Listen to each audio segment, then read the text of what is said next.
waxaan ugu talagalnay xalaqadan in aan 5 qodob aan idiin sheegnay insha Allah taala oo aan rajaynayo markaad 5 qodob aad isku daydaan in aad samaysaan inaad guul ka gaadhaan insha Allah taala.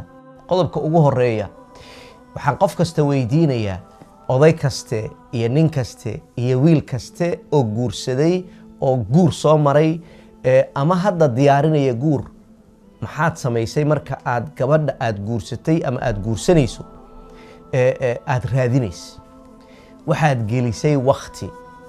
waxay yiraahdaan Soomaalidu erey aan fiicnayn runtii oo u baahan in laga masaxo dhaqanka Soomaaliga, run been ku soo xiro gali, runna ku dhaq.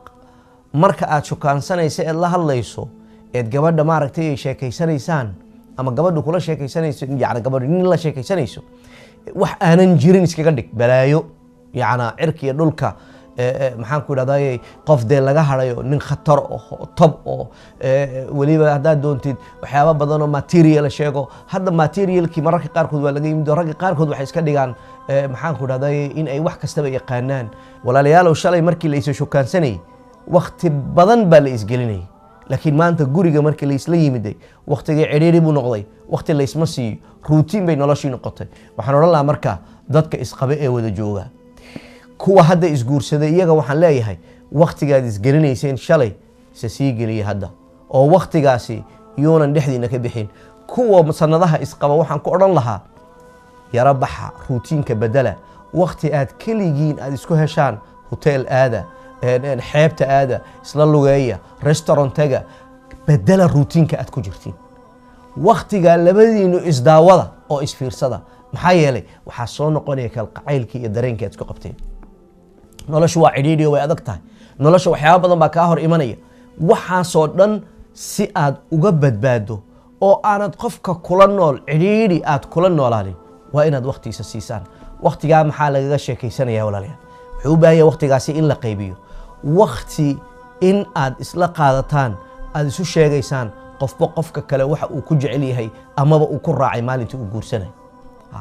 gabadha waxaad u sheegtaa waxa aad ku jeclaatay ee ay kaga duwanaatay haweenka kale oo dhan, ugaga sheekee, uga waran waqtigaas.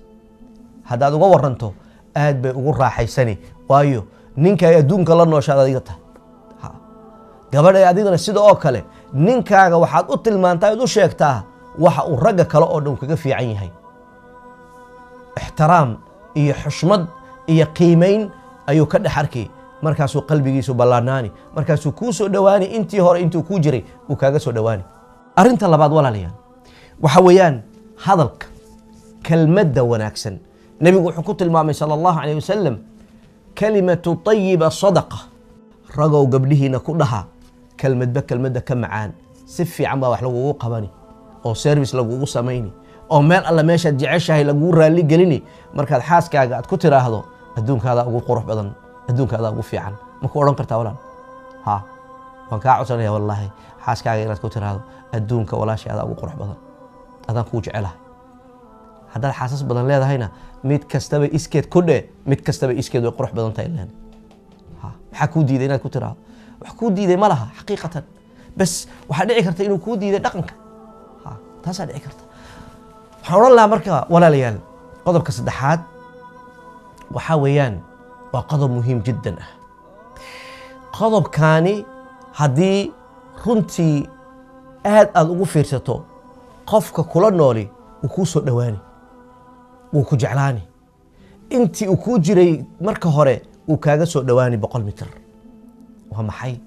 waa qodobka uu nebigu ku tilmaamay sal alla alay wasalam, haddaad samaysaan taxaabu, wuxuu leeyahay tahaadu taxaabu sala allahu alayh wasalam. isku hadeeya waad isjeclaanaysaan. xaaskaaga haddaad u keento wax yaroo qurux badan, wax weyn kaama codsanayo, wax yaroo qurux badan ayadoona ogeyn, wallaahi qalbigayga wuu ballaanaani, way farxi, way isweydiini. laakiin iska jir, haddii aanan horay lagaaga baran, waxaa dhici karta in laga dhaho caawa maxaa kaasi ah, maanta maxaa dhacay, maxaa isbedelay. marka hala yaabin, waxaad tiraahdaa khayr baan ogaaday oon bartay oon helay, just keliya waxan baan adiga kuugu talagalay inaan kaa farxiyo. haweenku, raggu waxay aad u jecel yihiin in wax yar loo qariyo, sariirta agteeda loo dhigo, maxaan ku yidhahdaye waan u soo socdaaye in la raali geliyo ninku aad u jecel yahay. adiguna hadiyadaha cajiibka ah haddaabaad marba naftaada u hibaysay adigoo jawharad ah aad siisay, wax yaroo ku farxo guriga markuu ka soo galo kala hortag.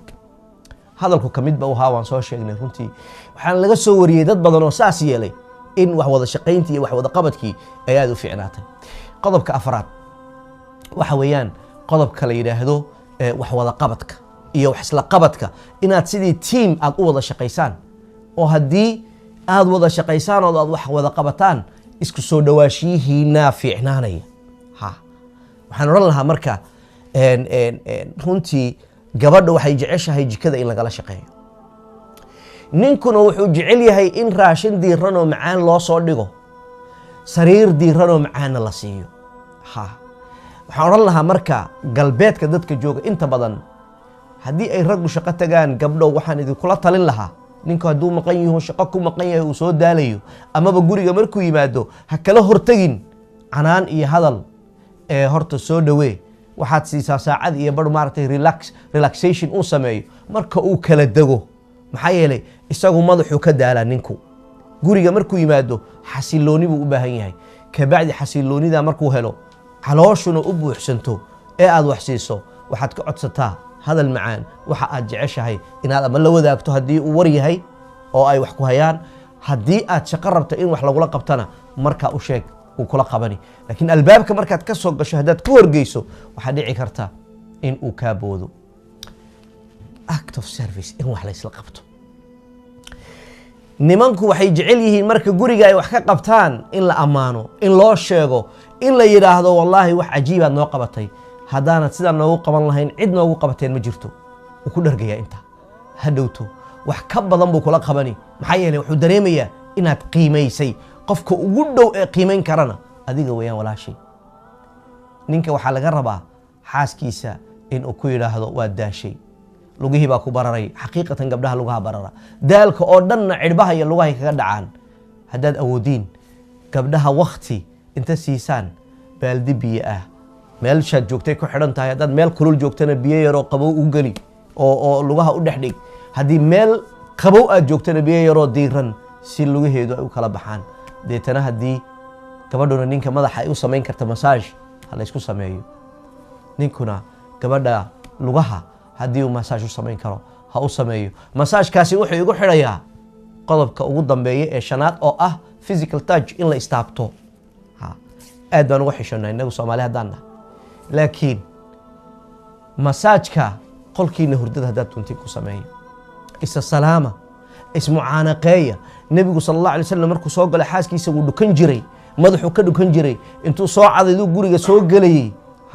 raggu sidaa ha sameeyaan, gabdhahooda ha salaamaan, hab ha siiyaanoo ha ku dhagaan. waxaa laga yaabaa in ay dadka qaarkood ay war sheekh waxaan anaga samayn karna. haddee waxaad rabtaa inaad maaragtay xaaskaaga soo dhawaato ood u soo dhawaato oo waxaad uga baahan tahay aad ka hesho, sidaas haddaad yeeshaan oo sidaa la isugu dhawaado oo la is ag fadhiisto oo jidhkiina u istaabto, xaqiiqatan waad isku soo dhawaanaysaan walaalayaal. waxaan runtii ku soo xirayaa suugaanta ayadana jaleeca, waayo suugaan badan oo ku soo aroortay ayaa jirta. quruxda labada qof ay isku leeyihiin, qaawanaanta kama hadlaya anigu, waxaan ka hadlayaa cabiraadda. aad baad u mahadsantihiin. salaamu ullahi calaykum waraxmatuhu wabarakaatuh.